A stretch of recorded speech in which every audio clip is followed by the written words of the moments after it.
Good morning, ladies and gentlemen. Good morning. Please rise and uncover for the presentation of the colors by the Joint Service Color Guard and our national anthem, sung by Chief Warrant Officer 4, Dennis White of the Indiana National Guard, and accompanied by the 38th Infantry Division Band.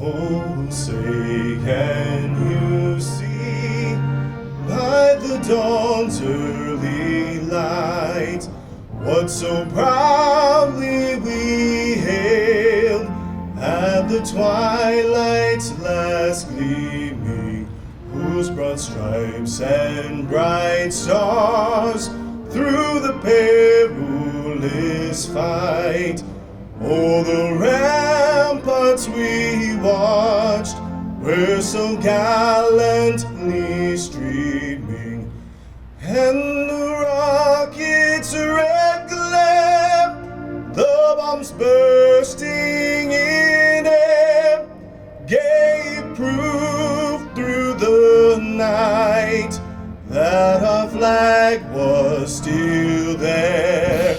Oh, say does that star-spangled banner yet wave o'er the land of the free and the home of the brave?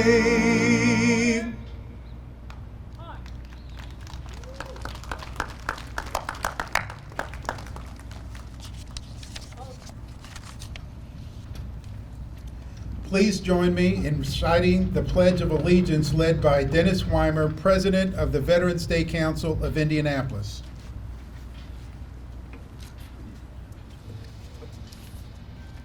I pledge allegiance to the flag of the United States of America and to the republic for which it stands, one nation, under God, indivisible, with liberty and justice for all.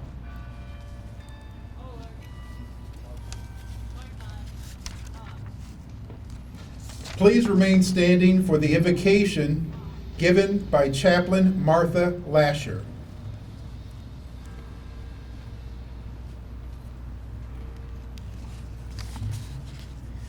Please join me in prayer. Almighty God, today we ask your presence for all gathered today and throughout this country as we thank the men and women who have raised their right hand to serve this great nation.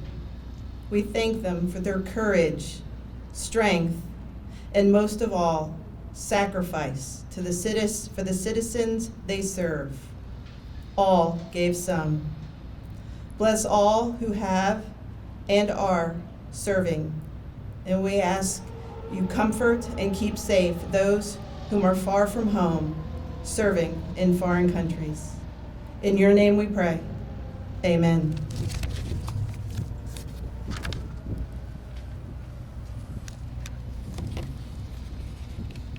Now we pause to remember our American POW MIA, still accounted for from all wars and conflicts. The POW MIA flag has been placed on an empty chair as a reminder for all of us to spare no effort in securing the release of all American prisoners from captivity, the repatriation of the remains of those who died bravely in defense of liberty, and a full accounting of those still missing. Let us rededicate ourselves to this vital endeavor.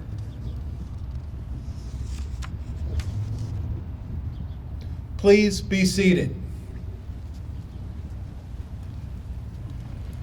I would like to start by Acknowledging and thanking Chaplain Lasher, the Veterans State Council of Indianapolis President Dennis Weimer, and the Indiana National Guard's 38th Infantry Band under the direction of Chief Warrant Officer 4, Patrick Palumbo.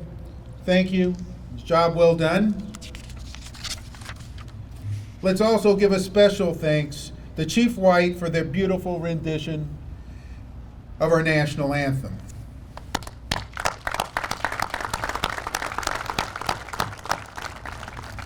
Ladies and gentlemen, welcome to the 2022 Veterans Day service, sponsored by the Veterans Day Council of Indianapolis.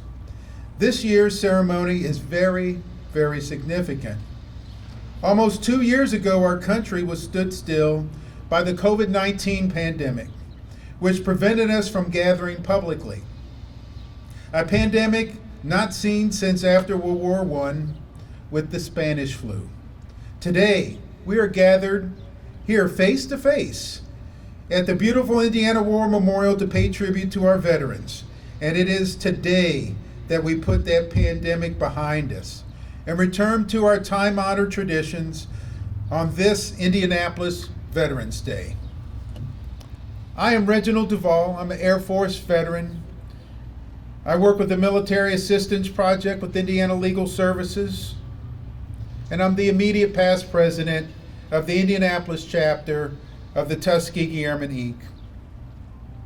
I have been given a great honor and privilege of being your master of ceremonies this morning. Today marks the 104th anniversary of the armistice that ended the Great War, World War I. And by the end of 1918, 4.7 million Americans served in support of World War I, with more than 116,500 paying the ultimate sacrifice, and another 205,000 who were wounded. During World War I, 135 Hoosiers served, and of those, 3,709 were killed in action. The total number of deaths from the war was 67 million. Of those sacrifices, 10 million were military, 7 million were civilian, and 50 million were due to the Spanish flu, a result of poor sanitary conditions following the war.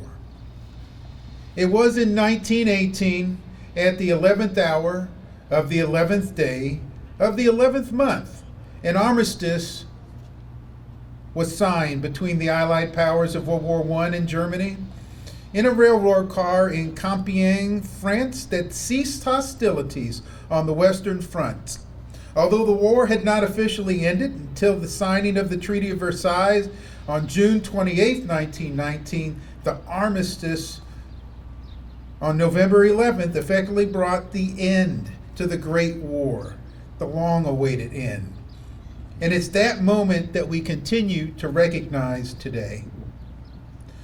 President Woodrow Wilson proclaimed the first Armistice Day the following year, on November 11th, 1919. With these words, he said, "To us in America, the reflection of Armistice Day will be filled with solemn pride in the heroism of those who died in the country's service, and with gratitude for the victory, both because of the thing from which it's freed us and because of the opportunity it has given America to show her sympathy with peace and justice in the Council of Nations." 7 years later, in 1926, Congress adopted a resolution requesting that President Calvin Coolidge issue annual proclamations on November 11th, making Armistice Day a legal holiday. In 1945, World War II veteran Raymond Weeks from Birmingham, Alabama, had the vision to expand Armistice Day by recognizing and celebrating all veterans, not just those who died in World War I.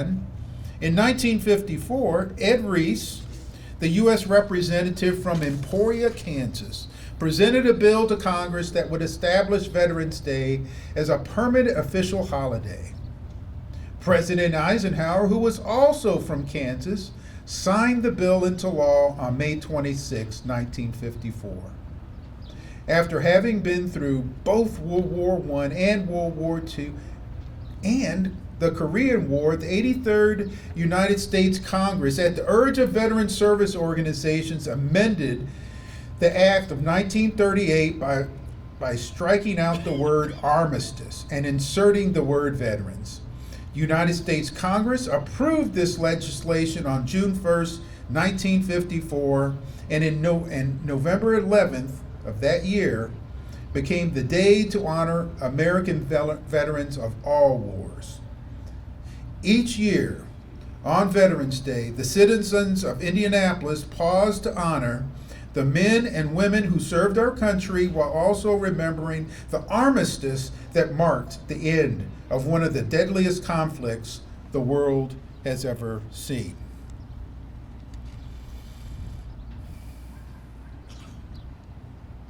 Now, Indianapolis and Indiana are indeed fortunate to have strong and dedicated leaders in public service. We are honored today by the presence of such leaders here on the dais. I would like to introduce them, starting from my right, your left, behind me. Please hold your applause until the last guest is introduced. The Honorable Joseph Joe Hogsett, Mayor of Indianapolis. Richard L. Rodebush, VA Medical Center Director, Michael E. Hirschman. Major General, retired, R. Martin Umbarger. Indiana National Guard, Brigadier General Justin Mann, Director of Joint Staff, Indiana National Guard. Dennis Weimer, Director of the Indiana Department of Veterans Affairs and President of the Indiana Veterans State Council of Indianapolis. U.S. Marine Corps Major Christopher Merrick, Commanding Officer, Recruiting Station, Indianapolis. U.S. Navy Commander Ian Espich, Commanding Officer, Navy Reserve Center, Indianapolis. U.S. Air Force Colonel Lance Hopper, Vice Wing Commander, 181st Intelligence Wing. U.S. Coast Guard Lieutenant Commander David Quayton. Indiana National Guard Major Martha Lasher, Chaplain. Indiana National Guard Chief Warrant Officer 4, white vocalist. Please join me in a round of applause for the leaders who have taken time.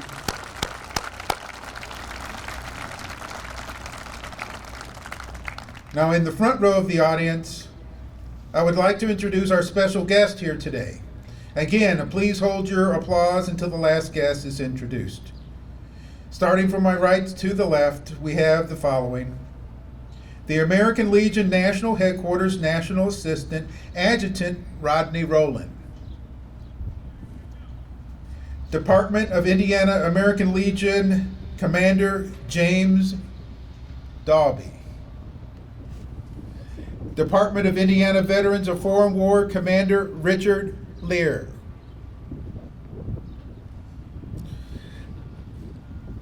Disabled American Veterans Donald Peake. Association of the United States Army Daniel Cavanaugh. Vietnam Veterans of America Olivia Dolan. American Veterans Dennis Scheibe. Indiana Rolling Thunder President Mike Clark. We're honored to have with us our Parade Grand Marshal Robert Pettigo, World War II Army Air Corps. And in joining us from up north, Captain Carl Fitzgerald Sloman, Canadian Forces. Let's give everybody a round of applause for being here.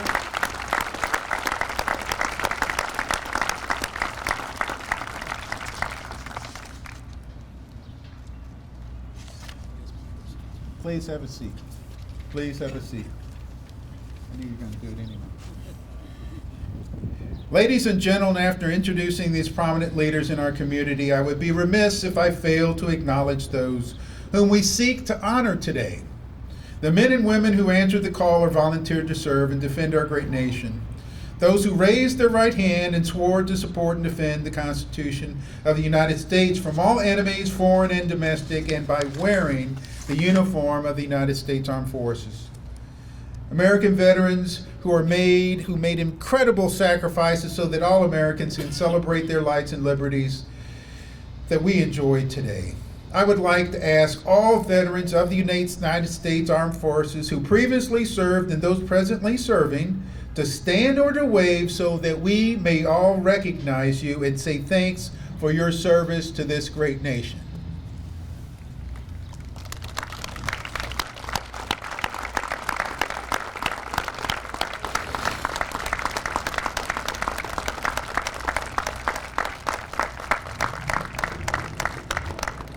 Okay. Our first special guest today, is bringing us greetings this morning on behalf of the citizens of the city of Indianapolis. And I'm pleased to introduce Mayor Joseph Hogsett. Mayor Hogsett is a lifelong Hoosier. He served as the 57th Secretary of the State for the Indiana, a former United States Attorney for the Southern District of Indiana, and in 2016 he became the 49th Mayor of Indianapolis. Mayor Hogsett has deep roots in the city of Indianapolis for more than 3 decades. He also comes from a veteran family. Ladies and gentlemen, please join me in welcoming the Mayor of Indianapolis, the Honorable Joseph Hogsett.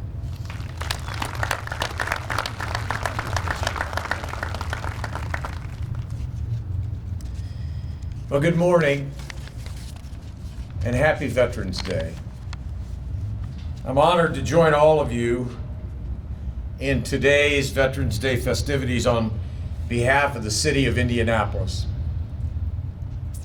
And I am, as an American, forever grateful for the sacrifice and the service the veterans joining us today have made.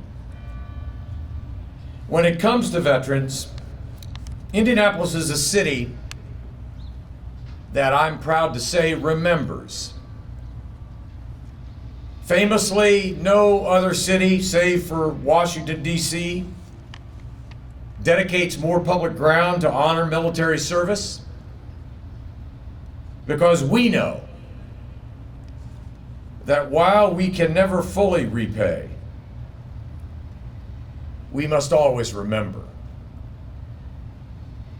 the service of our military heroes. And yet, even as we build monuments, or even as we walk in parades, we can never forget to honor our commitments to our veterans, to their health, to their prosperity, to their way of life. We saw it this past summer at the first annual Women Veteran Resource Fair. This community partnership with the Rodebush VA Medical Center provided critical health resources for Central Indiana veterans. We saw it again when the city's Office of Minority and Women Business Development chose 2 veteran-owned firms for their first ever Business of the Month recognition.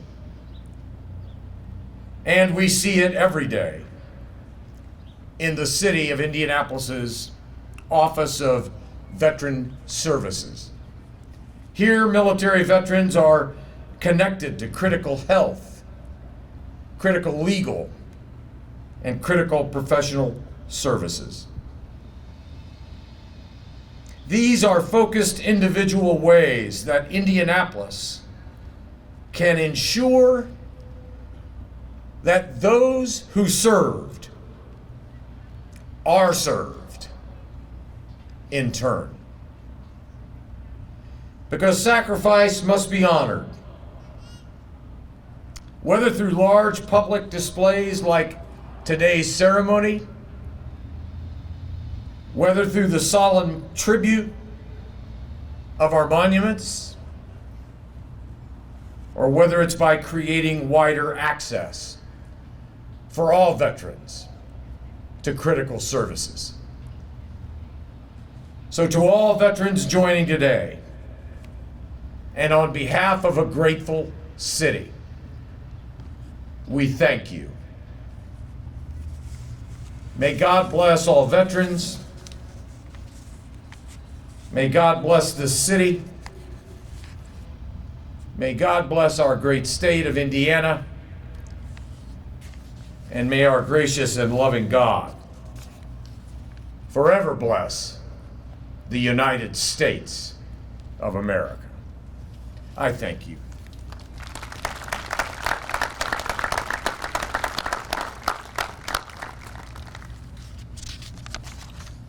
I would be remiss to not correct my oversight of introducing, as well acknowledging the special guest, Director Mike Stevens of the Indianapolis Regional Office.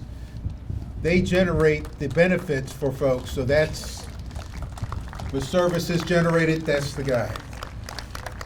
So again, thank you, Mayor Hogsett. We're so honored to have you join us today. Our next guest is Michael E. Hirschman, who is the director of the VA Rodebush Hospital. Good morning, Is sir. that correct? Yes, sir. I'm just making sure. The guy gets promoted so often. He's the before transitioning into VA healthcare. Sir, come on up. Before transitioning into VA healthcare, My old friend. he's retired as an Army colonel after serving 29 years of service. He deployed as the executive officer with the 93rd Medical Battalion to Iraq in 2003 in support of Operation Iraqi Freedom. Michael received a Master of Science in Strategic Studies from U.S. Army War College, a Master's in Healthcare Administration from Baylor University, and a Bachelor of Administration in Government from Lehigh University. His military awards decorations include the Legion of Merit, the Meritorious Unit Citation, the Bronze Star, the Meritorious Service Medal, and the Department of Army Staff Identification Badge. 90 badge. Please welcome Director Michael E. Hirschman. Good morning, everyone. I'm a simple old soldier. I know there's several of you here. I live by one motto, and that's I will always place the mission first. I will never accept defeat. I will never quit. And I will never leave a fallen comrade. That's why I'm at Veterans Health Administration. I knew a long time ago during my military career that it was my duty to continue to serve our country and to serve those that have sacrificed so much. And that's why we're here today. We have 3,200 members of Rodebush Healthcare System. Of course, we have our medical center downtown, 10 community clinics. They come to work for one reason, and that's to take care of you all. If you're not using the VA, come on home, come on in. You've earned the right for our health care, so please, please. To all those here today and those who came before us, thank you for your sacrifices. We've missed birthdays, baptisms, anniversaries, special events in service of our country. In service of our country. I also have to thank the families. Many, many times I walk around the facility, I was greeting veterans yesterday, and they're always accompanied by family members, by caregivers. I know I served because of my great Army wife, who followed me around the world for over 20 years. And I know many of you served because your great families were there. We used to say, you enlist a soldier, but you re-enlist a family. So thank you, families, for supporting our veterans and enabling them to serve our country. Veterans, thank you for raising your right hand and taking that oath to support and defend our Constitution. An oath very few take. You're among the elite of America. We owe you a debt that I'm not sure we can ever repay or is easily repaid at all. Today, on this hallowed day, we celebrate, we honor your sacrifices and our commitment in our observance of this day.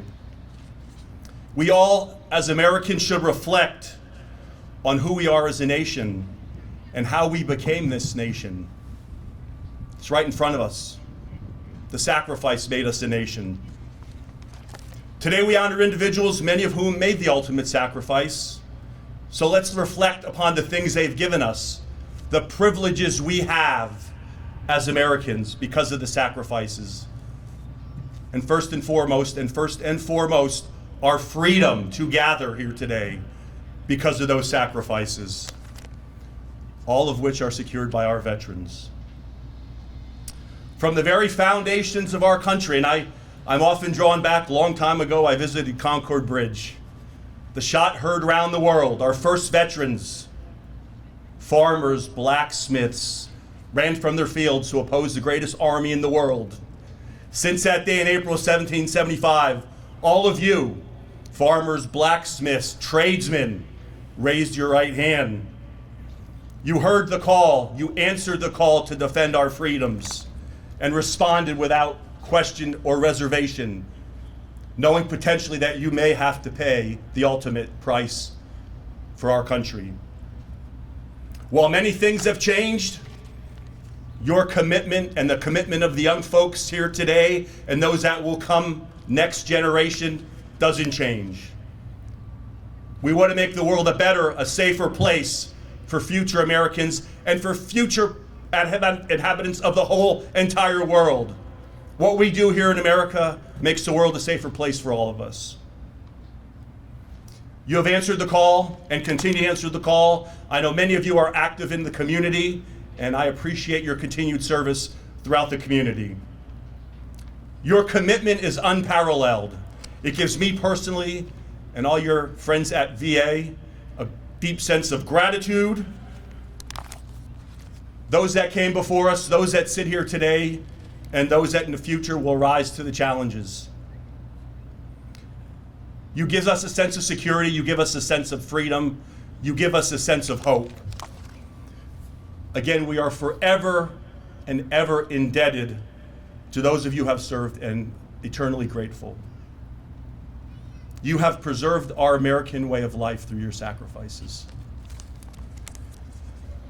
Thank you for this opportunity. I'm humbled to be up here today. I'm a simple old soldier. I come to work for one reason, and that's for y'all and for your families, and I salute you all. Thank you.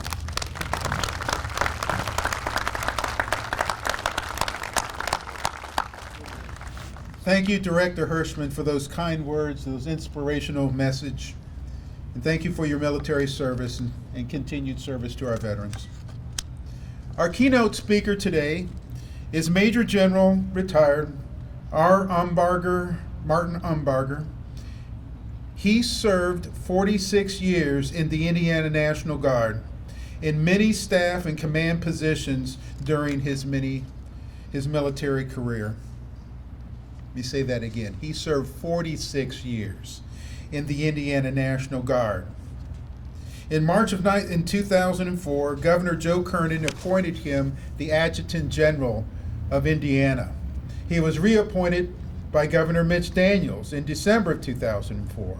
And by then, Governor Mike Pence, and then again in 2012.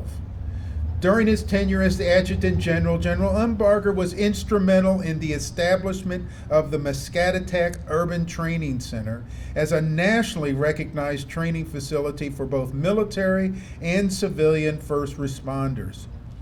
He also led the expansion of Camp Atterbury into a state-of-the-art simulation, cyber mobilization, and training facility. General Umbarger has been awarded many medals and ribbons that include the Legion of Merit with 1 Bronze Oak League Cluster, the Meritorious Service Medal with 1 Bronze Oak League Cluster, the Army Commendation Medal, the Army Achievement Medal, Indiana Distinguished Service Medal with Bronze Oak Leaf Cluster, as well as Distinguished Service Medals from Ohio, Kentucky, Florida, and Arkansas.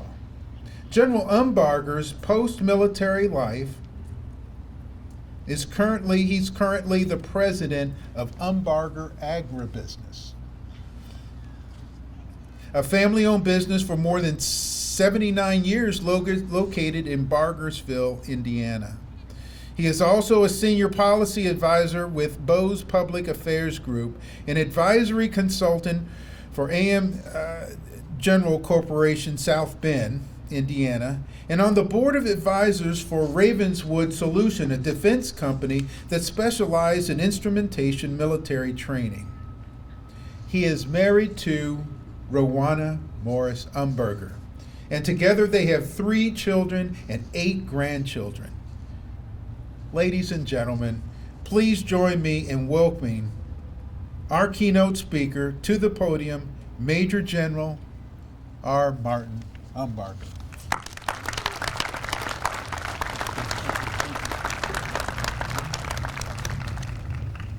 Well, thank you, Reginald.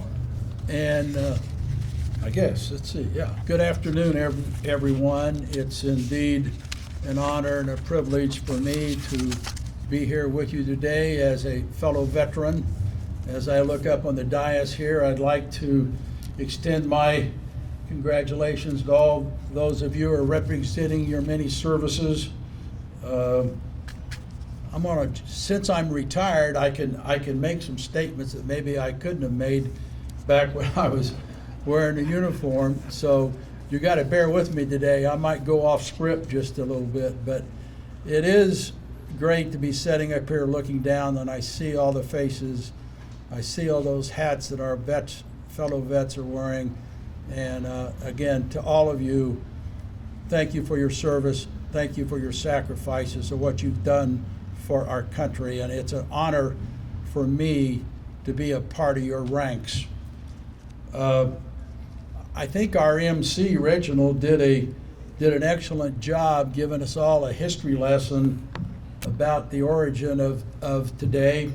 So we all know it's a special day, that kind of unique in the fact it's the 11th month. We've heard that, the 11th day, the 11th hour, when hostilities ended and an armistice was established.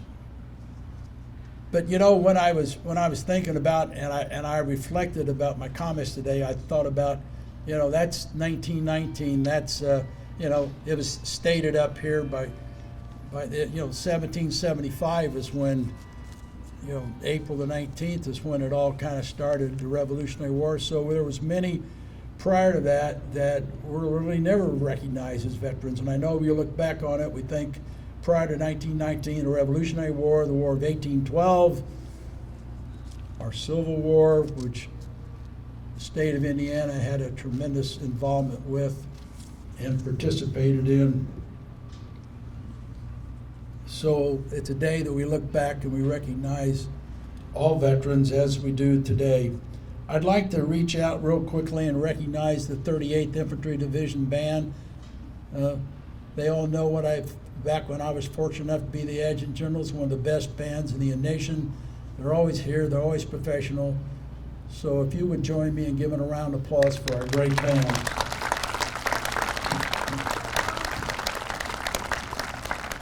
As I said, I can say a few things since I'm not officially a soldier anymore. I'm a veteran, but I like to recognize somebody up here I think that needs to be recognized, and that's our mayor, Mayor Hogsett. I've known him for many, many years.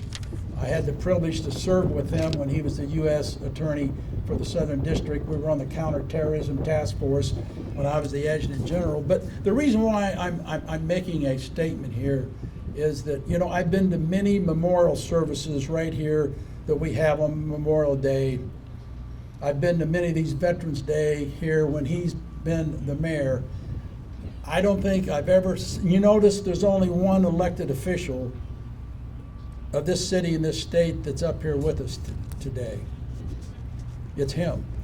I will tell you, I've never seen he have a proxy or a substitute or not be at a Veterans Day event or a Memorial Day event, and he speaks.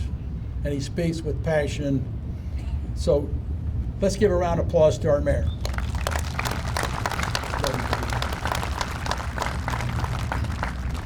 You know, as Reginald said, it was supposed to be the war to end all wars. You know, that's what World War I was. And I'd be remiss if, I've already talked about, get ahead of myself, about the prior wars.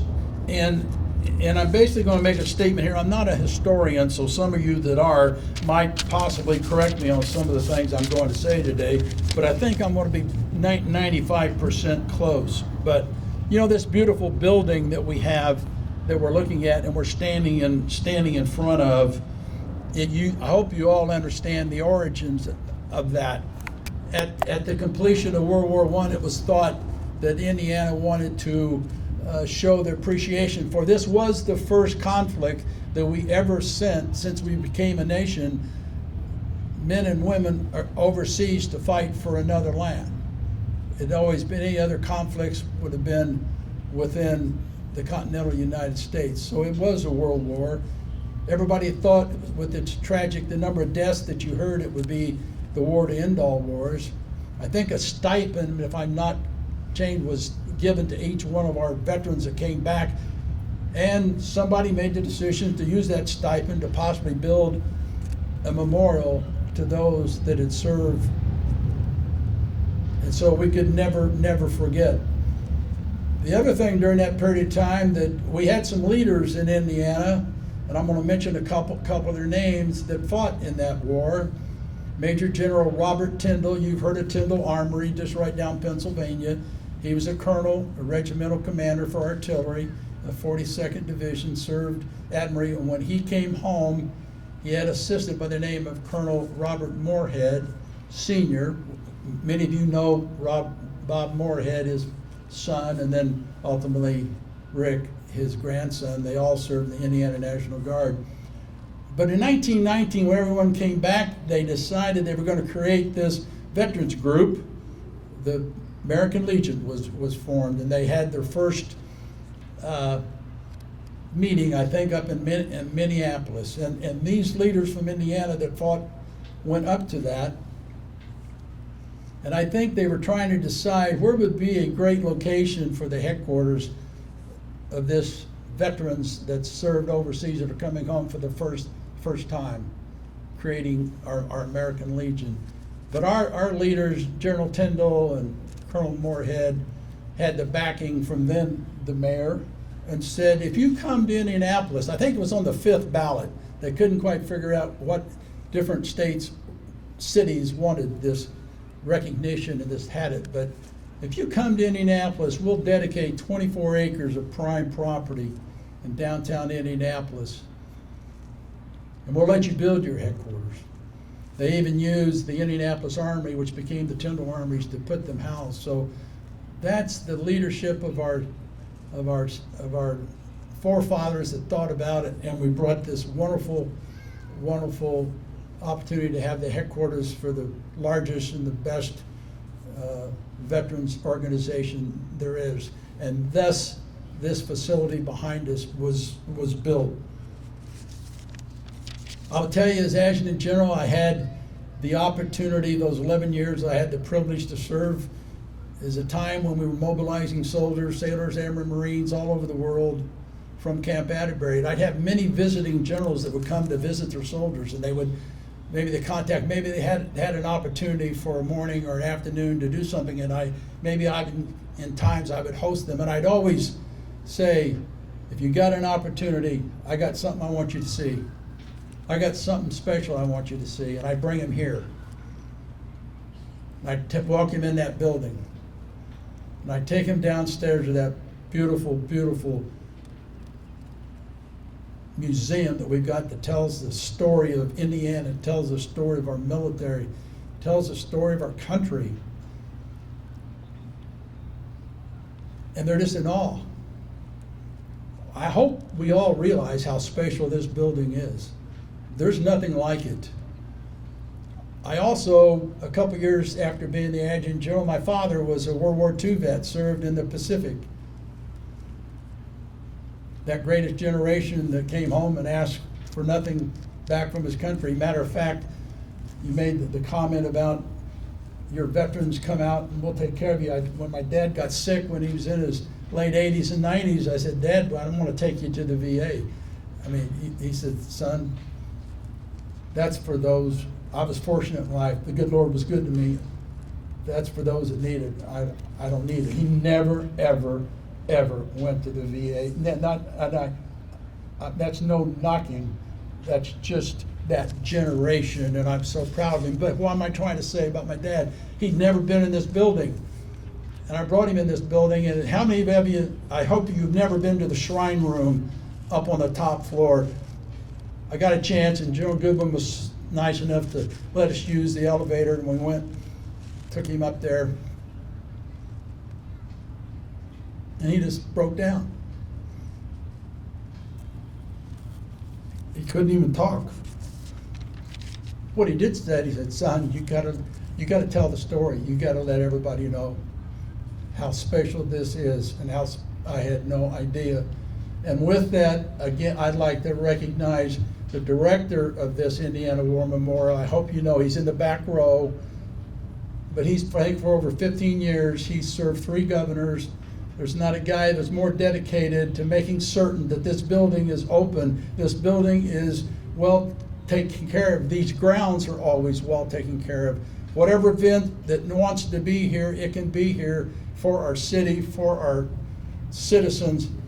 Stu Goodwin, General Goodwin, would you please stand up? Let's give him a round of applause for his great.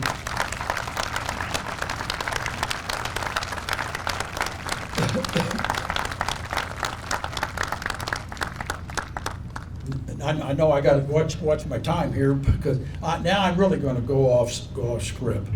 I gotta make some points about what's going on in the world a little bit, if you'll permit me. First of all, as a citizen and a veteran, I'm very upset with a lot of us. I'll throw myself in it. I think as a nation, we're way too polarized.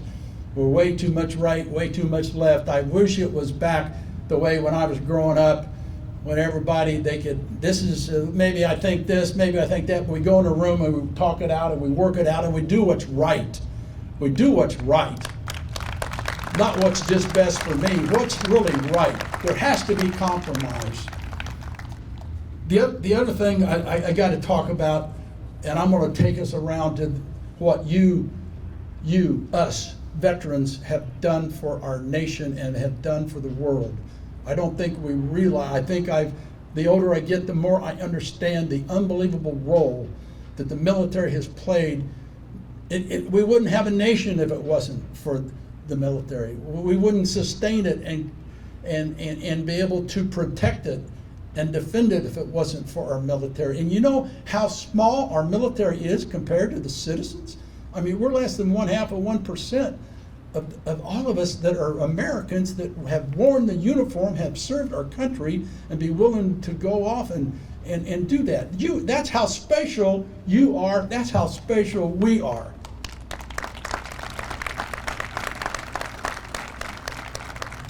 Now, again, going off my script a little bit, I also want to talk about the atrocities and I think the terrible things, and we all know it, we all see this going on when the country, Russia, invaded a sovereign state of Ukraine. I was so saddened by that. 146 million people live in Russia, 43 million people live, or used to live, in the Ukraine. I don't understand it. We all know how terrible it is. I'm thankful our country is backing the Ukrainians. So where am I going with this? I'm going to take you on a little bit of a journey here, because I got back in 1980. I was a young captain, and I'm going to tell you, I learned something. Then I didn't realize what I was being taught. But in 1980, I was a young captain. I got sent over to Germany on a called Reforger, Return Forces to Germany. It was the 38th Infantry Division was going over to be in an exercise, and our mission at that time was to reinforce 7th Corps in southern Germany against the Soviet Union in case they wanted to invade the free world. And if you look back on it, we know the history of World War II. Here I go, being my historian. Russia was our ally. Russia did a lot. They freed a lot of people from the from the west, or from the east coming west, and we came from the west and went east. We met in the middle. And when the decision was made at the end to split it up, most of those Eastern Bloc countries, your Poland, your Hungary, your Yugoslavia, your Czechoslovakia, all the Balkans, all that became under the spear in, I guess you would call it, to the victor goes the spoils of war, to the Soviet Union, and we got, we allied, Italy, France, United Kingdom, the free part of Germany. But what did the where am I going with this? What did the United States do? What did we do? We created the Marshall Plan. We created the MacArthur Plan. We helped rebuild Japan. We helped rebuild Germany. We didn't want anything from them, but to help them to get back on their feet. What did the USSR do? They built the wall. They built the wall, they said, to keep us from coming in. But we all know what the wall was. It's built them from coming out. So let's just remember that. That's right after World War II. So now we go this 1980. I'm a captain. What's this got to do with it? Okay, I'm over there on this recon. I got the mission to be the driver for the division commander. And he had 8 days. He's going to travel around to see all these different locations where our battalions, where our regiments were going to set up their bases and whatnot. And I had a captain who was a military intelligence officer who also was a historian, a professor down at IU on military history for Russia. I'll fast forward at this. But we're going through all this, and I'm taking all these days, and I'm spending this time with this good friend of mine. And I looked at him, I said, Pete, he was a captain, I said, Pete, tell me, how, if the Soviet Union decides with 5,000 tanks and all these, they got the largest army in the world, and they decide to invade Germany, how are we going to come from Indiana and possibly think to defend this? And in 1980, he looked at me, a captain, he said, Marty, it's all a facade.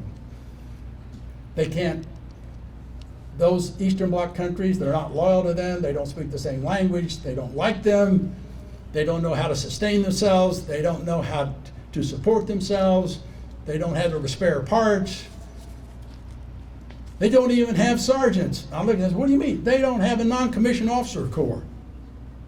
We all know, I guarantee you, I didn't run the Indian National Guard. The sergeants are the ones that did it, and we all know that. They do it in each and every service. I was this is 1980, and I know I'm only supposed to be here 5 to 10 minutes. I'm going to fast forward. Let's go 1980. Let's go to 1994. What happened in 1989 when Reagan stood there and said, "Gorbachev, tear that wall down"? It did fall apart. It was a facade. It couldn't sustain itself. The Soviet Union fell apart, and all those countries I was mentioning a while ago. Poland, Czechoslovakia, Yugoslavia, all the Balkans, all those countries that were part of the Soviet Union, what did they do? Almost to every one of them except Yugoslavia, which went into a civil war, they all joined NATO. They all been they want to be our ally. And in 1992, they created this program called the State Partnership Program, where National Guard armies and air forces would join with a state, and we got the country of Slovakia. So in 1994, I'm going to visit Slovakia. I was a colonel. And I'm saying, so I'm talking about him. I said, how can we help you? Well, we understand. He looked at me, this is 1994. I forgot about 1980. He said, we understand you have this thing called a sergeant. We don't quite understand that. What did the Indiana National Guard do in the next few years? We built them a non-commissioned officer corps. Guess what happened also to the country of Ukraine then? The National Guard of California has been an ally with Ukraine for all these years. They've got a non-commissioned officer. They've got sergeants. It's the same thing today. It's coming out in spades how special we and the role that we have played. I'm gonna cut through a lot of stuff because I know I'm running out of time. I could go on and on. Let me tell you about three instances I want to share with you. 2004, I'm the adjutant general, and I got going over to visit the 38 different divisions in Bosnia. We're doing part of the peacekeeping for Kosovo, Bosnia, for the Serbs, and we all remember that fight, how we got into it, with all the atrocities that were going on. All those other countries were peaceful, but Yugoslavia went into civil war. But the 38th Infantry Division was over there trying to keep the peace. I was asked to go to this site where what actually got us in that fight was there was atrocities at this town called Srebrenica, the battery factory, where there was over 8,000 Bosnians were killed by the Serbian forces. And there was this graveyard and this cemetery and this. So visiting over there, went to visit this, and I was told that the local mayor wanted to host a luncheon. And I naturally agreed. I think that would be good. And we took our leaders, so we go and we visit this terrible atrocity, and we go to this local small little village, and they have dancers and kids. We had a wonderful lunch, and the interpreter was sitting there, and all of a sudden we started dialogue with the mayor, and I just decided to make this question to him. I said, through the interpreter, I said, ask the mayor if he lost any of his family members to this terrible atrocity that happened just right down the road. I mean, he turned red, he turned white, she turned red, she turned white. There was silence. And the interpreter looked back to me and said, General, this is a Serb village. And I looked at her and I said, what in the world are we doing here? You know, I can't figure this one. I mean, I was confused. Where am I going with? We ended up having dialogue, we ended up conversation. The whole reason we were there is that this local mayor knew that NATO was moving out of the peacekeeping. It was going to be turned over to the European Union. And here's a country that we had just got into the war to fight, that we're now trying to be peacekeepers, but he didn't want the United States to leave. Why? Because he trusted us. He trusted the soldiers, sailors, airmen, Marines that wears the United States uniform, because he knows we will do what's right. We will do what's fair. We will not let atrocities go back to them. They were worried if we were to leave. Okay, one instance. 2005, I'm over visiting Afghanistan, where the Indian National Guard is helping recruit and train the Afghan army. It's down in Kandahar. I got asked to go in there. The local warlord that fought the Northern Alliance was the big guru in that area, and we went in to have nuts. You sit with them and you eat their local nuts and tea. We had this wonderful conversation. He could speak English. And I never forget, we're going through this, and I was told that he's kind of a powerful guy, and he kind of controls that neck of the woods down there. We were having a wonderful conversation, and he stopped right in the middle. He says, General, I want to thank you and your soldiers for being here. You're not like the Russians. You haven't come in here and taken whatever natural resources we have and taken it back to your country. You haven't pillaged and plundered and raped our women. You've come in here, you're willing to lose your life to help us have our freedom and our way of life, asking for nothing in return. That's a respect that he's got. One final event. Remember I talked about our relationship with Slovakia? Later on in 2005, I get this call that Slovakia is going to be admitted into NATO. They're going to have a big festivity, a big ceremony in Bratislava. That's their capital, in their square. They want me to attend. I go over. I go to this, and there's huge event. There's every NATO country had generals there. There was their president, their prime minister, their chief of defense, their four-star general, their equivalent. And so we had this big event at this theater right downtown, a big cocktails and hors d'oeuvres, and then we get ready to go out for this event. And we walk out the event, and I kind of get lost in the shuffle because there's a huge amount of people, and there's a huge pyramid, just to be like this, all the way up the top. And there's chairs all the way up to the tip top. And all the way at the tip top is the president of Slovakia. Next is the prime minister. Next is the head of the NATO. Next to him is the chief of defense, of all the armed forces of Slovakia, then all the different countries, they go all the way down. By the time I got out of this theater, I kind of got lost with people. I'm basically right down on the ground floor, but I'm there in my seat. I'm getting ready to observe and be a part of this great event. And I'm standing there, they're getting ready to start, and right in front of me, this Slovak soldier comes in broken English, says, "Sir, follow me." Now we're just getting ready to start this event, and there's thousands of people, tens of thousands of people. We go all the way up that pyramid, go all the way up, not to the total top, about 3 or 4 rings down, and puts me right next to their general. And I'm standing there, and all these other generals are, well, who's this guy? So he looks around there, and he just said these words: "I wanted my American general next to me." He didn't want Marty Umbarger next to him. He wanted his American general next to him. Now, you got to realize just a few years earlier, he was our opponent. He was part of the Soviet Union.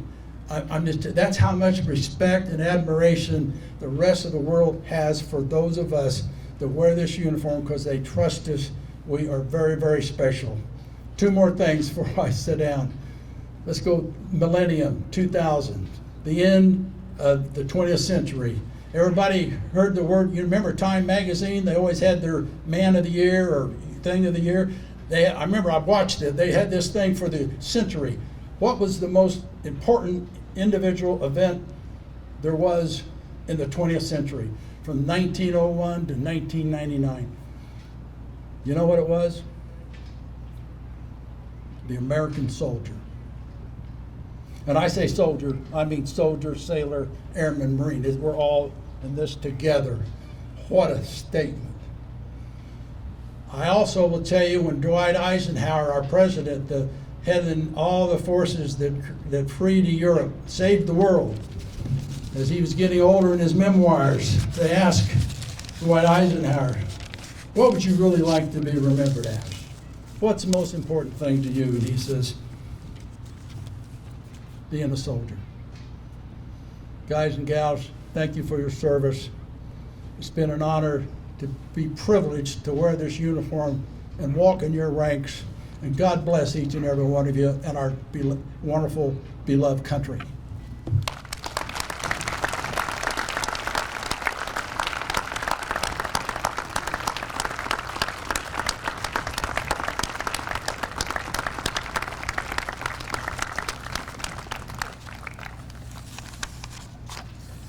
Thank you, General Umbarger, for that wonderful Veterans Day message, for your honorable service and leadership to both this state and this nation.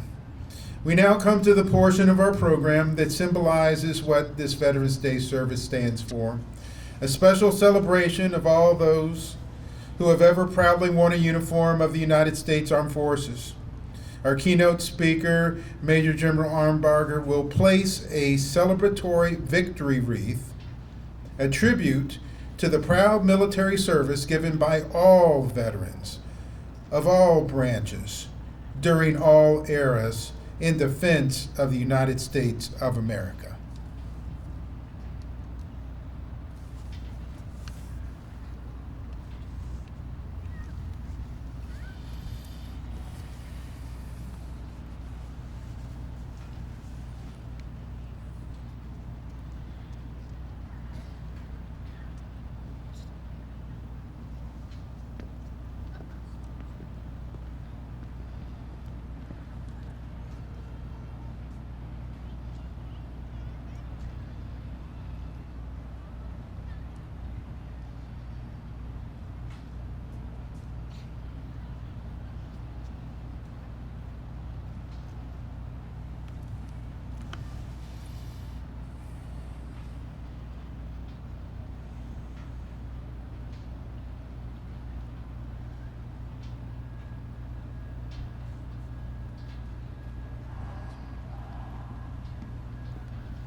Ladies and gentlemen, please direct your attention directly north as the 38th Infantry Division Band plays the battle hymn of the Republic.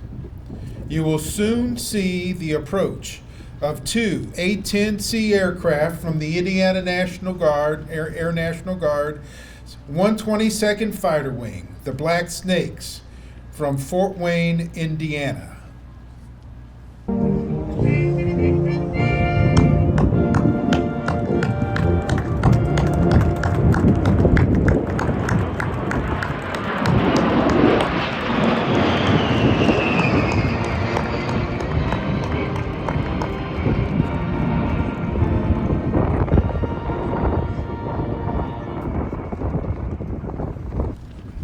Veterans Day is about paying tribute to our veterans who are serving and have served this country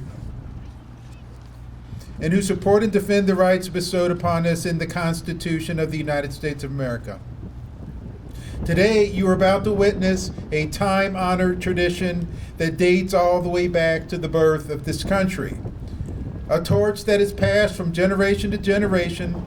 Ladies and gentlemen, for the first time here at the Indianapolis Veterans Day ceremony, you're going to witness the administering of the oath of enlistment to 17 new enlistees who have committed their lives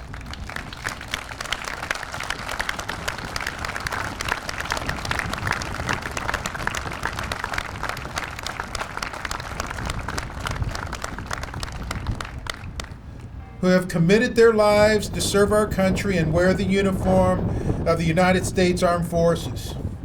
Every veteran has recited this oath when they enlisted in their branch of service, thus starting a journey that will be remembered for a lifetime. And today, by taking that oath, these enlistees will start their journey and join the ranks of the United States military and eventually veteran. The oath of enlistment will be administered by Brigadier General Mann. Oh, thank you. Which way are they gonna face? All right. Future soldiers, left, face. Marines, airmen. Raise your right hand and repeat after me. I state your name. Do solemnly swear to support and defend the Constitution of the United States against all enemies, foreign and domestic, and I will bear true faith and allegiance to the same. I will obey the orders of the President of the United States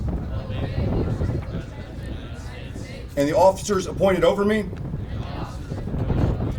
in accordance with regulations and the Uniform Code of Military Justice. So help me God. Congratulations.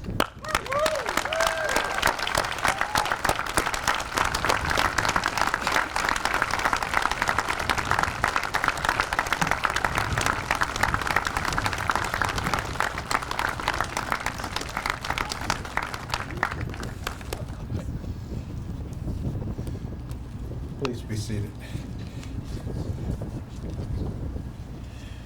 So I want to thank General Mann, and I'm going to thank each of you. I hope they have warmer uniforms in the real military.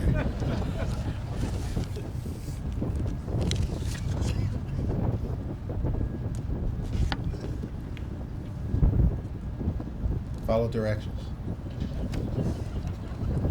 There you go. All right.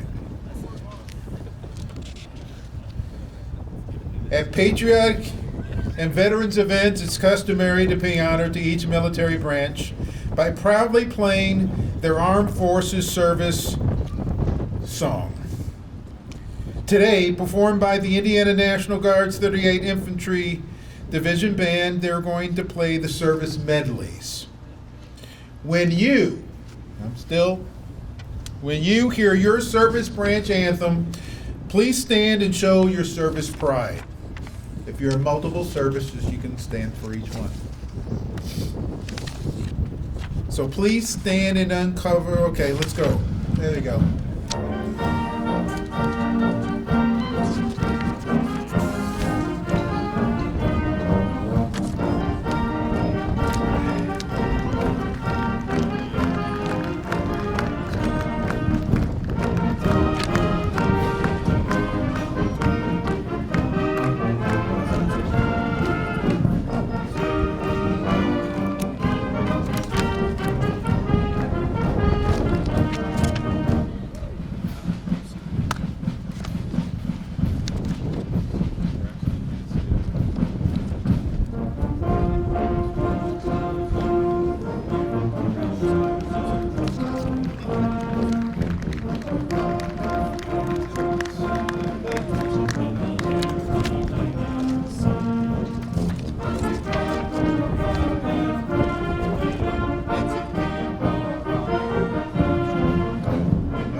So please stand and uncover again as we again call upon Captain Lasher to give us the benediction.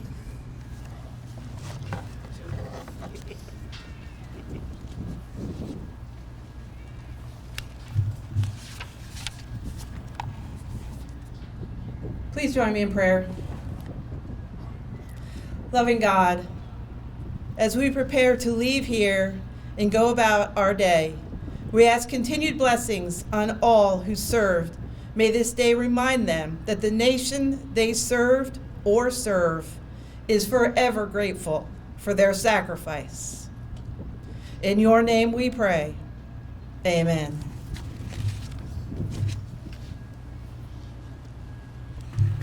I now call upon the Joint Service Color Guard to retire the colors of our nation. Please render the proper honors by saluting or placing your hand over your heart.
This concludes the 2022 Veterans Day service sponsored by the Veterans Day Council of Indianapolis. On behalf of the Council Board, we thank you for attending the Veterans Day service ceremony here at the Indiana War Memorial.